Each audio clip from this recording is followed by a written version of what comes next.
జీరోకి 0 0 0 0. సో అలా దేనికి దానికి మనం సెపరేట్ గా మనం BCD కోడ్ రాస్తాం. వీటినే ఇప్పుడు మనం BCD కోడ్ అంటాం అన్నమాట.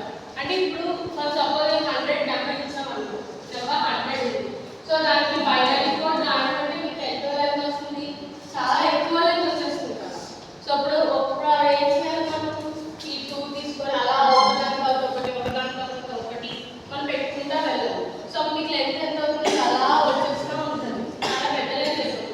సో దానికన్నా ఇదే 100ని మనం సింపుల్గా 1 సెపరేట్గా 2 0 సెపరేట్ 0. సో ఇప్పుడు ఈ 2 ఏమవుతుంది, సెపరేట్గా ఒక 12 డిజిట్స్ అయిపోతుంది. సో ఈజీగా ఉంటుంది, అలా గుర్తుపెట్టుకోవడానికి కూడా ఈజీగా ఉంటుంది, అవునా.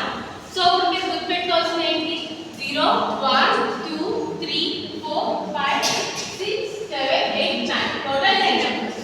సో ఈ 10 నెంబర్స్ని మనం గుర్తుపెట్టుకుంటే, సో ఆల్ నెంబర్స్ ఎన్ని డిజిట్స్ ఇచ్చినా, అంటే 4 డిజిట్స్ ఇచ్చినా, 5 డిజిట్స్ ఇచ్చినా, 6 డిజిట్స్ ఇచ్చినా సరే మనం బైనరీ నెంబర్ ఈజీగా రాసేయచ్చు in the form of digits, అంతేనా.